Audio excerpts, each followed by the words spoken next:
The Personal History of David, COPPERFIELD. My earliest recollections. The first things that I seem to remember are the figure of my mother with her pretty hair and youthful face, and Peggotty, our faithful servant, large of figure, black of eye, and with cheeks and arms so hard and red that I wondered the birds didn't peck them in preference to apples. I believe I can remember these two at a little distance apart, dwarfed to my sight by stooping down or kneeling on the floor, and I going unsteadily from the one to the other. My father I never saw, for he died before I was born. What else do I remember? Let me see. There comes to me a vision of our quaint cosy little home, the rookery. On the ground floor is Peggotty's kitchen, opening into a backyard, with a pigeon house on a pole in the centre without any pigeons in it, a great dog kennel in a corner without any dog, and a quantity of fowls that look terribly tall to me, walking about in a ferocious manner. There is one cock who gets upon a post to crow, and seems to take particular notice of me as I look at him through the kitchen window, who makes me shiver, he is so fierce. Of the geese outside the gate who come waddling after me with their long necks stretched out when I go that way, I dream fearfully at night. Here is a long passage leading from Peggotty's kitchen to the front door. A dark storeroom opens out of it, and that is a place to be run past at night, for I don't know what may be among those tubs and jars and old tea chests, in which there is the smell of soap, pickles, pepper, candles and coffee, all at one whiff. Then there are the two parlours, the parlour in which we sit of an evening, my mother and I and Peggotty, for Peggotty is quite our companion when her work is done and we are alone, and the best parlour where we sit on a Sunday, grandly but not so comfortably. And now I see the outside of our house, with the latticed bedroom windows standing open to let in the sweet-smelling air, and the ragged old rooks' nests still dangling in the elm trees at the bottom of the front garden. Now I am in the garden at the back, beyond the yard where the empty pigeon house and dog kennel are, a very preserve of butterflies, as I remember it, with a high fence and a gate and padlock, where the fruit clusters on the trees, riper and richer than fruit has ever been since in any other garden, and where my mother gathers some in a basket, while I stand by, bolting gooseberries slyly and trying to look unmoved. A great wind rises, and the summer is gone in a moment. We are playing in the winter twilight, dancing about the parlour. When my mother is out of breath and rests herself in an elbow chair, I watch her winding her bright curls round her fingers and straightening her waist, and nobody knows better than I do that she likes to look so well, and is proud of being so pretty. That is among my very earliest impressions, that, and a sense that we were both a little afraid of Peggotty, and submit ourselves in most things to her direction. Peggotty and I were sitting one night by the parlour fire alone. I had been reading to Peggotty about crocodiles. I must not have read very clearly, for I remember she had a cloudy impression that they were a sort of vegetable. I was tired of reading and sleepy, but having leave as a high treat to sit up until my mother came home from spending the evening at a neighbour's, I would rather have died upon my post than have gone to bed. We had exhausted the crocodiles and begun with alligators when the bell rang. We went out to the door, and there was my mother looking unusually pretty, I thought, and with her a gentleman with beautiful black hair and whiskers, who had walked home with us from church last Sunday. As my mother stooped down on the threshold to take me in her arms and kiss me, the gentleman said I was a more highly privileged little fellow than a monarch, or something like that. What does that mean? I asked him over her shoulder. He patted me on the head, but somehow I didn't like him or his deep voice, and I was jealous that his hand should touch my mother's in touching me, which it did. I put it away as well as I could. My mother gently chid me for being rude, and keeping me close to her shawl, turned to thank the gentleman for bringing her home. From the moment that I first saw the gentleman with the black whiskers, I held a deep instinctive dislike to him, and I am sure Peggotty agreed with me, from some remarks I chanced to hear her utter to my mother. But Mr. Murdstone, that was his name, began coming often to the rookery and exerted himself always to be agreeable to me, calling me a fine boy and patting me on the head, so I tried to think myself very ungrateful, but still I could not make myself like him. The sight of him made me fear that something was going to happen, I didn't know what. Not long after that, when Peggotty and I were sitting alone, she darning and I reading farther in the crocodile book, for my mother was out, as she often was with Mr. Murdstone, she bit off a thread and asked, "Master Davy, how should you like to go along with me and spend a fortnight at my brother's at Yarmouth? Wouldn't that be a treat?" "Is your brother an agreeable man, Peggotty?" I inquired doubtfully. "Oh, what an agreeable man he is," cried Peggotty, holding up her hands. Then there's the sea and the boats and ships and the fishermen and the beach, and am to play with. Peggotty meant her nephew Ham, but she spoke of him as a morsel of English grammar. I was flushed by her summary of delights, and replied that it would indeed be a treat, but what would my mother say? Why then I'll as good as bet a guinea, said Peggotty, intent upon my face, that she'll let us go. I'll ask her if you like as soon as ever she comes home. There now. But what's she to do while we're away? Said I, putting my small elbows on the table to argue the point. She can't live by herself. If Peggotty were looking for a hole, all of a sudden, in the heel of that stocking, it must have been a very little one indeed, and not worth darning. I say, Peggotty, she can't live by herself, you know. Oh, bless you, said Peggotty, looking at me again at last. Don't you know, she's going to stay for a fortnight with Mrs. Grayper. Mrs. Grayper's going to have a lot of company. Oh, if that was it, I was quite ready to go. I waited in the utmost impatience until my mother came home from Mrs. Grayper's, for it was that identical neighbour, to ascertain if we could get leave to carry out this great idea.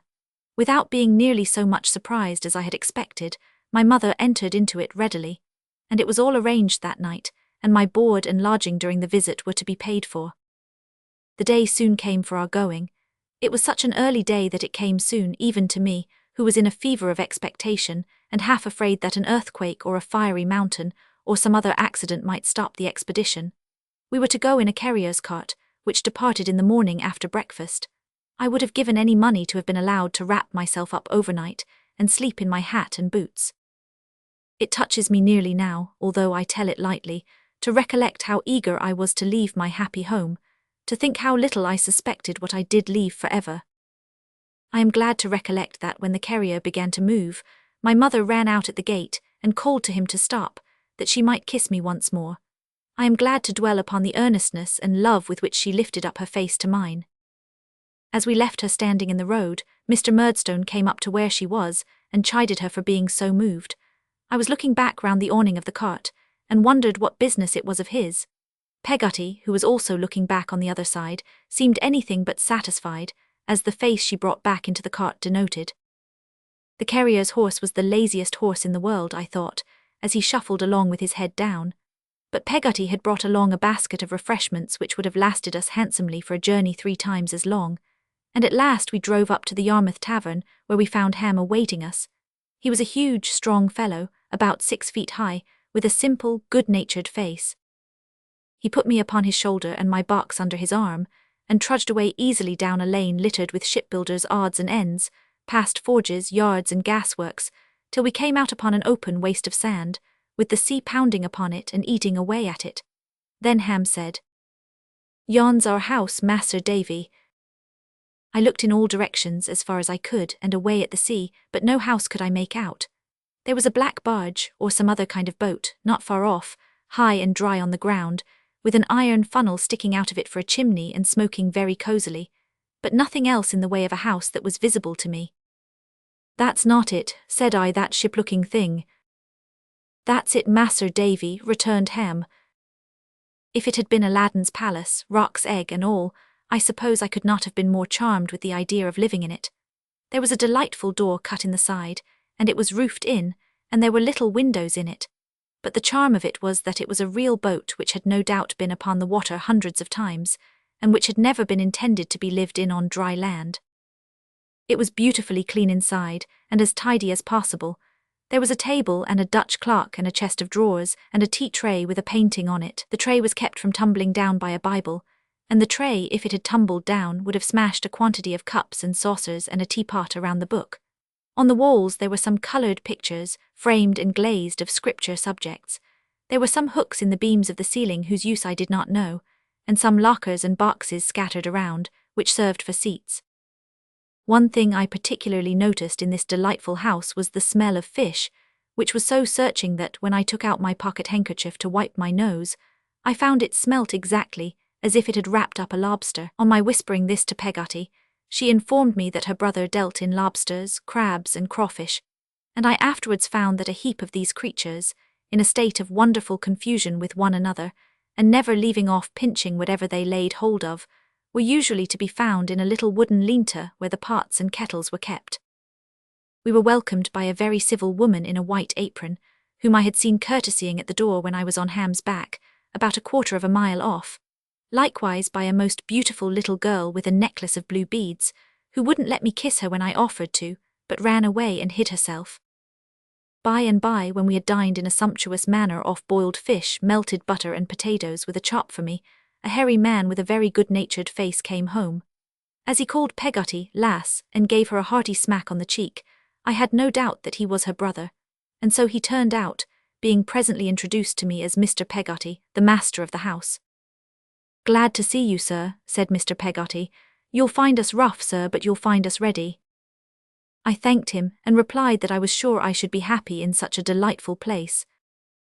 The civil woman with the white apron was Mrs. Gummidge, an old widowed lady who kept the boat-house in fine order. The little girl was Emily, a niece of Mr. Peggotty's. She had never seen her father, just as I had never seen mine, which was our first bond of sympathy.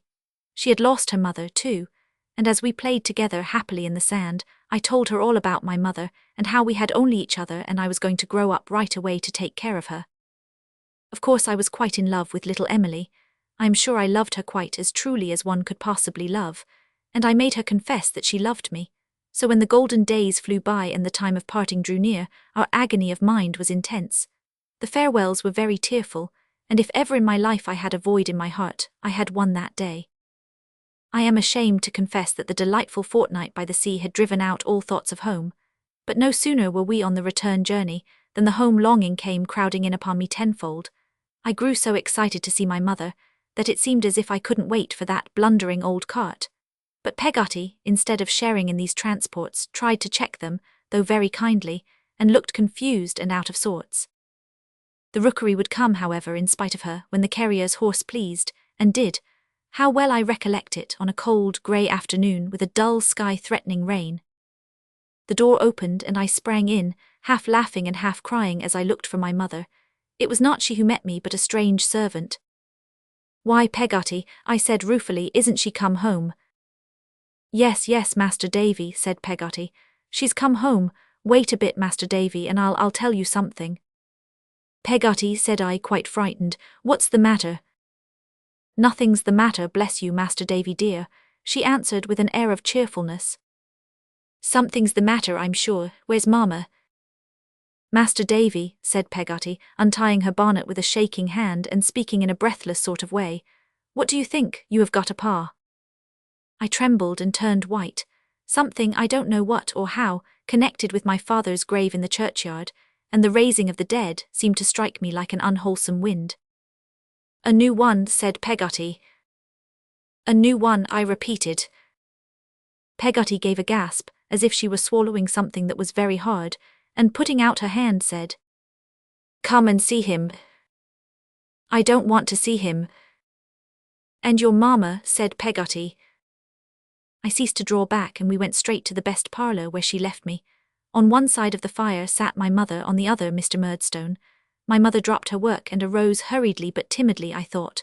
"Now, Clara, my dear," said Mr. Murdstone, "recollect, control yourself. Davy boy, how do you do?" I gave him my hand.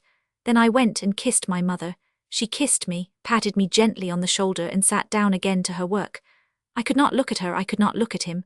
I knew quite well that he was looking at us both, and I turned to the window and looked out there at some shrubs that were drooping their heads in the cold. As soon as I could, I crept upstairs.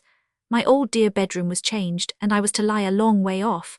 I rambled downstairs to find anything that was like itself, so altered it all seemed, and roamed into the yard. I very soon started back from there, for the empty dog kennel was filled up with a great dog, deep-mouthed and black-haired like him, and he was very angry at the sight of me, and sprang out to get at me. Chapter 2. I Fall into Disgrace. That first lonely evening when I crept off alone, feeling that no one wanted me, was the most miserable of my life. I rolled up in a corner of my bed and cried myself to sleep. Presently I was awakened by somebody saying, "Here he is," and uncovering my hot head, my mother and Peggotty had come to look for me, and it was one of them who had done it. "Davy," said my mother, "what's the matter?" I thought it very strange that she should ask me, and answered, "Nothing." I turned over on my face, I recollect, to hide my trembling lip, which answered her with greater truth. Davy, said my mother, Davy, my child. I dare say no words she could have uttered would have affected me so much then, as her calling me her child. I hid my tears in the bedclothes, and pressed her from me with my hand, when she would have raised me up. Then I felt the touch of a hand that I knew was neither hers nor Peggotty's, and slipped to my feet at the bedside. It was Mr. Murdstone's hand, and he kept it on my arm as he said, "What's this, Clara, my love, have you forgotten? Firmness, my dear." "I am very sorry, Edward," said my mother. "I meant to be very good." "Go below, my dear," he answered. "David and I will come down together." When we two were left alone, he shut the door and, sitting on a chair and holding me standing before him, looked steadily into my eyes. "David," he said, making his lips thin by pressing them together, "if I have an obstinate horse or dog to deal with, what do you think I do?" "I don't know. I beat him, I make him wince and smart. I say to myself, I'll conquer that fellow, and if it were to cost him all the blood he had, I should do it. What is that upon your face?" "Dirt," I said. He knew it was the mark of tears as well as I, but if he had asked the question 20 times, each time with 20 blows, I believe my baby heart would have burst before I would have told him so. "You have a good deal of intelligence for a little fellow," he said with a grave smile that belonged to him, "and you understood me very well, I see. Wash that face, sir, and come down with me." "Clara, my dear," he said when I had done his bidding, and he walked me into the parlour with his hand still on my arm, "you will not be made uncomfortable any more, I hope. We shall soon improve our youthful humours. What a little thing will change the current of our lives. I might have been made another creature perhaps by a kind word just then. A word of welcome home, of assurance that it was home, might have made me respect my new father instead of hate him. But the word was not spoken, and the time for it was gone. From that time my life was a lonely one. My mother petted me in secret, but plainly stood in awe of Mr. Murdstone, and even the dauntless Peggotty must needs keep her peace. His word alone was law. After a time his sister, Miss Murdstone, came to live with us, and from the second day of her arrival she took charge of the household keys, and managed things with a firmness second only to her brother himself. There had been some talk of my going to boarding school. Mr. and Miss Murdstone had originated it, and my mother had of course agreed with them. Nothing, however, was concluded on the subject yet, and in the meantime I learned my lessons at home. Shall I ever forget those lessons? They were presided over nominally by my mother, but really by Mr. Murdstone and his sister, who were always present, and found them a favourable occasion for giving my mother lessons in that miscalled firmness which was the bane of both our lives. I believe I was kept at home for that purpose. I had been apt enough to learn, and willing enough when my mother and I had lived alone together. I can faintly remember learning the alphabet at her knee. To this day, when I look upon the fat black letters in the primer, the puzzling novelty of their shapes and the easy good nature of O and Q and S seem to present themselves again before me as they used to do. But they recall no feeling of disgust or reluctance. On the contrary, I seem to have walked along a path of flowers as far as the crocodile book, and to have been cheered by the gentleness of my mother's voice and manner all the way. But these solemn lessons which succeeded I remember as the death blow to my peace, and a grievous daily drudgery and misery. They were very long, very numerous, very hard, and I was generally as much bewildered by them as I believe my poor mother was herself. Let me remember how it used to be, and bring one morning back again. I come into the second best parlour after breakfast with my books and an exercise book and a slate. My mother is ready for me at her writing desk, but not half so ready as Mr. Murdstone in his easy chair by the window, though he pretends to be reading a book, or as Miss Murdstone, sitting near my mother, stringing steel beads. The very sight of these two has such an influence over me that I begin to feel the words I have been at infinite pains to get into my head all sliding away, and going I don't know where. I wonder where they do go, by the by. I hand the first book to my mother. Perhaps it is a grammar, perhaps a history or geography. I take a last drowning look at the page as I give it into her hand and start off aloud at a racing pace while I have got it fresh. I trip over a word.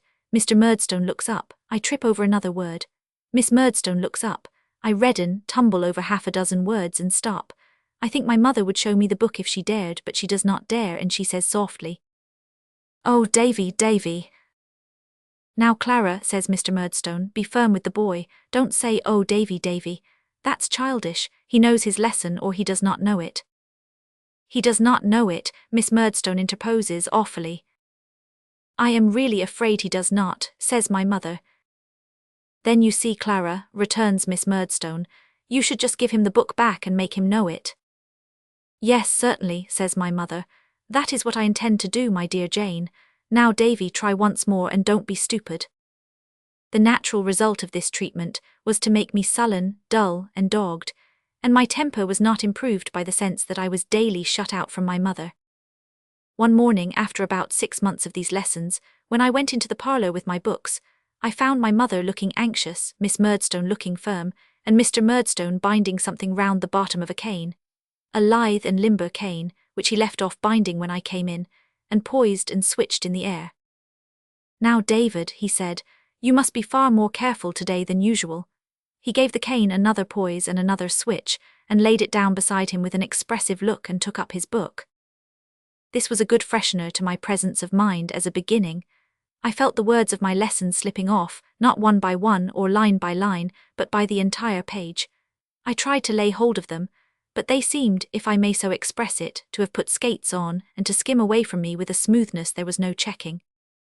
We began badly and went on worse. I had come in with an idea that I was very well prepared, but it turned out to be quite a mistake. Book after book was added to the heap of failures, Miss Murdstone being firmly watchful of us all the time, and when we came to the last my mother burst out crying. Clara, said Miss Murdstone in her warning voice. Mr. Murdstone laid down his book and stood up, cane in hand. David, you and I will go upstairs, he said. He walked me up to my room slowly and gravely, and when we got there suddenly twisted my head under his arm. Mr. Murdstone, sir, I cried to him. Pray don't beat me. I have tried to learn, sir, but I can't learn while you and Miss Murdstone are by. I can't indeed. Can't you indeed, David? He said, we'll try that. He had my head as in a vice, but I twined round him somehow and stopped him for a moment, entreating him not to beat me. It was only for a moment that I stopped him, for he cut me heavily an instant afterwards, and in the same instant I caught his hand in my mouth and bit it through. It sets my teeth on edge to think of it. He beat me then as if he would have beat me to death. Above all the noise we made, I heard them running up the stairs and crying out. I heard my mother crying out and Peggotty. Then he was gone, and the door was locked outside, and I was lying, torn and sore and raging, upon the floor. How well I recollect when I became quiet, what an unnatural stillness seemed to reign through the whole house. How well I remember when my smart and passion began to cool, how wicked I began to feel. I sat listening for a long while, but there was not a sound. I crawled up from the floor and saw my face in the glass, so swollen, red, and ugly that it almost frightened me. My stripes were sore and stiff and made me cry afresh when I moved, but they were nothing to the guilt I felt. It lay like lead upon my breast. For 5 days I was imprisoned thus within my room, seeing no one except Miss Murdstone, who came to bring me food. They live like years in my remembrance. On the 5th night I heard my name softly whispered through the keyhole. I groped my way to the door, and, putting my own lips to the keyhole, whispered, "Is that you, Peggotty dear?" "Yes, my own precious Davy," she replied. "Be as soft as a mouse, or the cat'll hear us." I understood this to mean Miss Murdstone, her room being close by. "How's Mamma, dear Peggotty? Is she very angry with me?" I could hear Peggotty crying softly on her side of the keyhole, as I was doing on mine, before she answered, "No, not very." "What is going to be done with me, Peggotty dear, do you know?" "School near London." "When, Peggotty?" "Tomorrow." "Shan't I see Mamma?" "Yes," said Peggotty, "morning." Then she stole away, fearful of surprises. In the morning Miss Murdstone appeared as usual, and told me I was going to school, which was not altogether such news to me as she supposed. She also informed me that when I was dressed, I was to come downstairs into the parlour and have my breakfast. There I found my mother, very pale and with red eyes, into whose arms I ran, and begged her pardon from my suffering soul. "Oh, Davy," she said, "that you could hurt anyone I love. Try to be better, pray to be better, I forgive you, but I am so grieved, Davy, that you should have such bad passions in your heart." They had persuaded her that I was a wicked fellow, and she was more sorry for that than for my going away. I felt it sorely. I tried to eat my parting breakfast, but my tears dropped upon my bread and butter and trickled into my tea. I saw my mother look at me sometimes, and then glance at the watchful Miss Murdstone, and then look down or look away. "Master Copperfield's box there," said Miss Murdstone when wheels were heard at the gate. I looked for Peggotty, but it was not she. Neither she nor Mr. Murdstone appeared. My former acquaintance, the carrier, was at the door. The box was taken out to his cart and lifted in. "Clara," said Miss Murdstone in her warning note. "Yes, my dear Jane," returned my mother. "Good-bye, Davy, you are going for your own good. Good-bye, my child, you will come home in the holidays and be a better boy. God bless you." Miss Murdstone was good enough to take me out to the cart, and to say on the way that she hoped I would repent before I came to a bad end, and then I got into the cart, and the lazy horse walked off with it. We had not gone half a mile when I was astonished to see Peggotty burst from a hedge and climb into the cart. Not a word did she say, but she squeezed me tight, crammed a bag of cakes into my pockets, and put a purse into my hand. After a final squeeze, she got down from the cart and ran away as quickly as she had come. My pocket handkerchief was now so wet that the carrier proposed spreading it out upon the horse's back to dry. We did so, and I then had leisure to look at the purse. It had 3 bright shillings in it from Peggotty, and more precious still, 2 half-crowns folded together in a bit of paper on which was written in my mother's hand, "For Davy, with my love." I was so overcome by this that I asked the carrier to reach me my handkerchief again, but he said I had better let it dry first. I thought so too, and wiped my eyes on my sleeve this time. Then the cakes came in for consideration.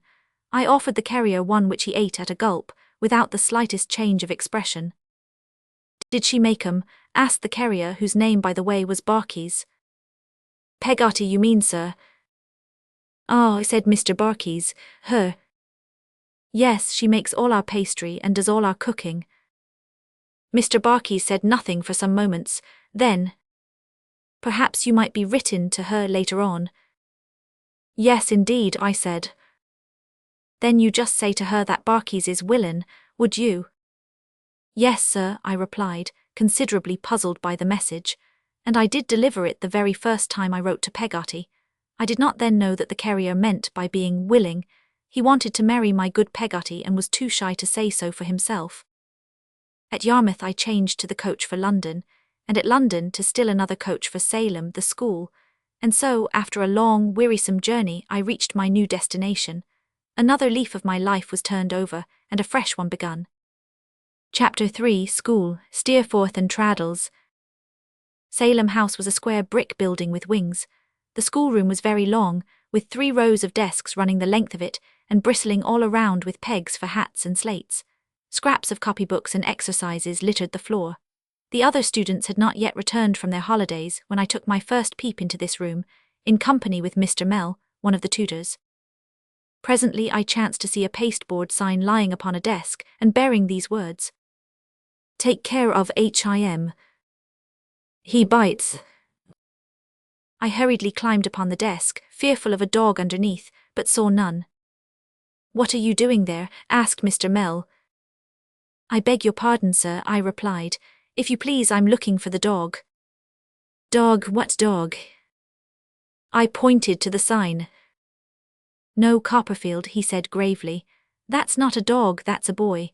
My instructions are to put this sign on your back. I'm sorry to do so, but must do it." With that he took me down, and tied the placard, which was neatly constructed for the purpose, on my shoulders like a knapsack, and wherever I went afterwards, I had the consolation of carrying it. What I suffered nobody can imagine. Whether it was possible for people to see me or not, I always fancied that somebody was reading it. It was no relief to turn round and find nobody, for wherever my back was, there I imagined somebody always to be, until at last I positively began to have a dread of myself as the boy who did bite. Mr. Creakle, the master of the school, was a short, thick-set man, and bald on the top of his head. He had a little nose and large chin. He had lost his voice and spoke almost in a whisper, which surprised me greatly, for his face always looked angry, and the exertion of talking made his thick veins stick out so that he looked angrier still. When the boys began to come back, I found my ordeal, on account of the sign on my back, not quite so great as I had feared, and it was chiefly on account of the first fellow to arrive, Tommy Traddles. Dear Tommy Traddles, you made a friend of a poor, lonesome, frightened boy that day, who will always be loyal to you so long as he lives. Traddles was a jolly-looking boy who laughed heartily when he first saw the card, as at a great joke, and he saved me from any further shyness by introducing me to every boy and saying gaily, "Look here, here's a game." Happily too, most of the boys came back low-spirited, and were not very boisterous at my expense. Some of them certainly did dance about me like wild Indians and could not resist patting me, lest I should bite, and saying, "Lie down, sir," and calling me Tozer. But on the whole I got through rather easily. I was not considered as being formally received into the school, however, until J. Steerforth arrived. Before this boy, who was reputed to be a great scholar and was very good-looking, and at least half a dozen years my senior, I was carried as before a magistrate. He inquired under a shed in the playground into the particulars of my punishment, and was pleased to express his opinion that it was a jolly shame, for which I became bound to him ever afterwards. Then Steerforth asked how much money I had, and when I told him, he suggested that it was the proper thing for a new boy to stand treat to the others. I agreed, but felt helpless, whereupon he kindly volunteered to get the things for me and smuggle them into my room. I was a little uneasy about spending my mother's half-crowns, but didn't dare say so. I handed them over to him, and he procured the feast and laid it out on my bed, saying, "There you are, young Copperfield, and a royal spread you've got." I couldn't think of doing the honours of the feast at my time of life while he was by.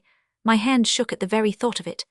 I begged him to do me the favour of presiding, and my request being seconded by the other boys, he acceded to it, and sat upon my pillow, handing round the viands with perfect fairness, I must say. As to me, I sat on his left hand, and the rest were grouped about us, on the nearest beds and on the floor. How well I recollect our sitting there, talking in whispers, or their talking and my respectfully listening, I ought rather to say. The moonlight falling a little way into the room, through the window, painting a pale window on the floor and the greater part of us in shadow, except when Steerforth struck a match, when he wanted to look for anything on the board, and shed a blue glare over us that was gone directly. I heard all kinds of things about the school. I heard that Mr. Creakle was a Tartar and thrashed the boys unmercifully, all except Steerforth, upon whom he didn't dare lay his hand. I heard that Mr. Creakle was very ignorant, and that Mr. Mell, who was not a bad sort of fellow, was poorly paid. All this and much more I heard in the whispers of that moonlit room before we finally betook ourselves to bed. From that time on, big handsome Steerforth took me under his protection, and for my part I was his willing slave. I would tell him tales which I had imbibed from my early reading, while he would help me do my sums and keep the other boys from tormenting me. Why he, the fine head boy, should have taken notice of me at all, I don't know, but I remember I all but worshipped him with his easy swagger and lordly air. The other boy to whom I always owed allegiance was Traddles. Poor jolly Traddles, in a tight sky-blue suit that made his arms and legs look like German sausages, he was at once the merriest and most miserable of all boys. He was always being caned by that fierce Mr. Creakle, who made all our backs tingle, except Steerforth's. After Traddles had got his daily caning, he would cheer up somehow and get comfort by drawing skeletons all over his slate. He was always drawing these skeletons, just as he was always getting caned. And they did comfort him somehow, for presently he would begin to laugh again before his tears were dry. He was very honourable, Traddles was, and held it as a solemn duty in the boys to stand by one another. He suffered for this on several occasions, and particularly once when Steerforth laughed in church, and the beadle thought it was Traddles and took him out. I see him now, going away in custody, despised by the congregation. He never said who was the real offender, though he smarted for it next day, and was imprisoned so many hours that he came forth with a whole churchyard full of skeletons swarming all over his Latin dictionary. But he had his reward. Steerforth said there was nothing of the sneak in Traddles, and we all felt that to be the highest praise. For my part, I could have gone through a good deal to have won such a reward. Although Mr. Creakle's school was not noted for scholarship, I can confess without vanity that I did make good progress. I was naturally fond of books and a great reader, and now I had the first fair chance at learning things. In this I found Mr. Mell, the quiet, gentle tutor, a constant friend to me. I shall always remember him with gratitude. But Steerforth, I am sorry to say, did not like the tutor and took no pains to hide his poor opinion. Since many of the other boys followed Steerforth's lead, poor Mr. Mell was not popular. Still, nothing especial came of it until one memorable day when Mr. Creakle was absent. The boys seized the chance to be uproarious, and Mr. Mell could not control them. Finally, even his patience was exhausted, and he sprang to his feet and pounded his desk with a book. "Silence," he cried. "This noise must cease, it's maddening. How can you treat me this way, boys?" It was my book that he struck his desk with, and as I stood beside him following his eye as it glanced round the room, I saw the boys all stop, some suddenly surprised, some half afraid, and some sorry perhaps. Steerforth's place was at the bottom of the school, at the opposite end of the long room. He was lounging with his back against the wall and his hands in his pockets, and looked at Mr. Mell with his mouth shut up as if he were whistling, when Mr. Mell looked at him. "Silence, Mr. Steerforth," said Mr. Mell. "Silence yourself," said Steerforth, turning red. "Whom are you talking to?" "Sit down," said Mr. Mell. "Sit down yourself," said Steerforth, "and mind your business." There was a titter and some applause, but Mr. Mell was so white that there was silence. "If you think, Steerforth," said Mr. Mell, "that you can make use of your position of favoritism here to disobey rules and insult a gentleman." "A what? Where is he?" said Steerforth. Here somebody cried out, "Shame, J. Steerforth, too bad." It was Traddles, whom Mr. Mell instantly routed by bidding him hold his tongue. "To insult one who is not fortunate in life, sir, and who never gave you the least offence," continued Mr. Mell, his lip trembling, "you commit a mean and base action. You can sit down or stand up as you please, sir. Copperfield, go on." "Young Copperfield," said Steerforth, coming forward, "stop a bit. I tell you what, Mr. Mell, once for all. When you take the liberty of calling men mean and base, or anything of that sort, you are an impudent beggar. You are always a beggar, you know, but when you do that, you are an impudent beggar." I am not clear whether he was going to strike Mr. Mell, or Mr. Mell was going to strike him, or there was any such intention on either side. I saw a rigidity come upon the whole school as if they had been turned into stone, and found Mr. Creakle in the midst of us. Mr. Mell, with his elbows on his desk and his face in his hands, sat for some moments quite still. "Mr. Mell," said Mr. Creakle, shaking him by the arm, and his whisper was very audible now, "you have not forgotten yourself, I hope." "No, sir," said Mr. Mell. Mr. Creakle looked hard at him, and then turned to Steerforth. "Now, sir, will you tell me what this is about?" Steerforth evaded the question for a little while, looking in scorn and anger on his opponent, and remaining silent. I could not help thinking what a fine-looking fellow he was, and how homely and plain Mr. Mell looked opposed to him. "What did he mean by talking about favourites, then?" said Steerforth at length. "Favourites," repeated Mr. Creakle, with the veins in his forehead swelling quickly. "Who talked about favourites?" "He did," said Steerforth. "And pray, what did you mean by that, sir?" demanded Mr. Creakle, turning angrily on his assistant. "I meant, Mr. Creakle," he returned in a low voice, "as I said, that no pupil had a right to avail himself of his position of favouritism to degrade me." "To degrade you?" said Mr. Creakle. "My stars! But give me leave to ask you, Mr. What's-your-name, whether, when you talk about favourites, you showed proper respect to me." "To me, sir," said Mr. Creakle, darting his head at him suddenly and drawing it back again, "the principal of this establishment and your employer." "It was not judicious, sir, I am willing to admit," said Mr. Mell. "I should not have done so if I had been cool." Here Steerforth struck in. "Then he said I was mean, and then he said I was base, and then I called him a beggar. If I had been cool, perhaps I shouldn't have called him a beggar, but I did, and I am ready to take the consequences of it."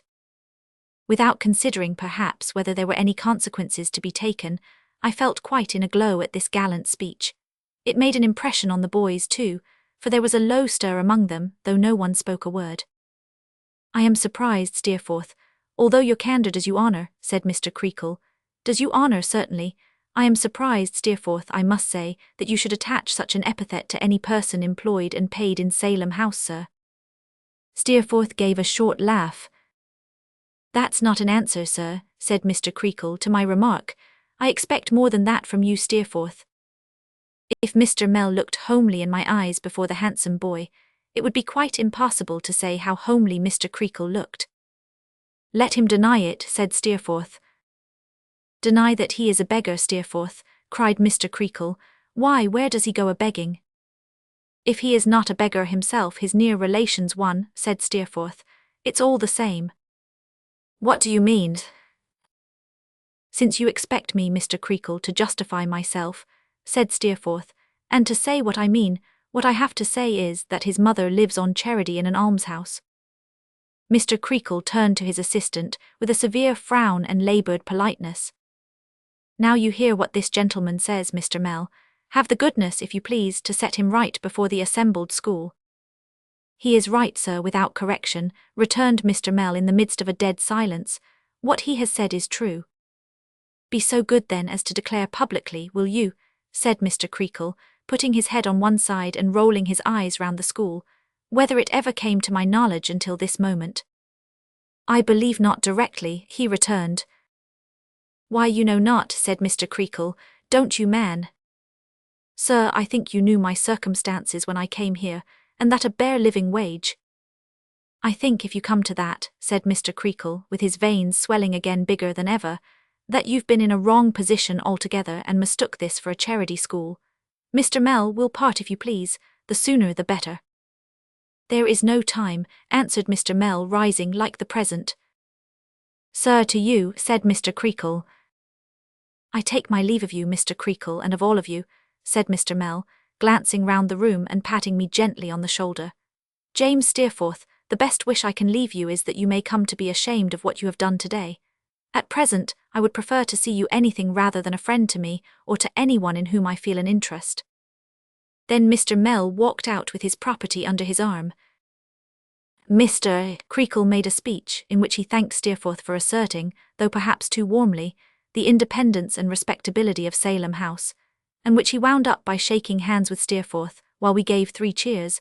I did not quite know what for, but I suppose for Steerforth, and so joined in them ardently, though I felt miserable.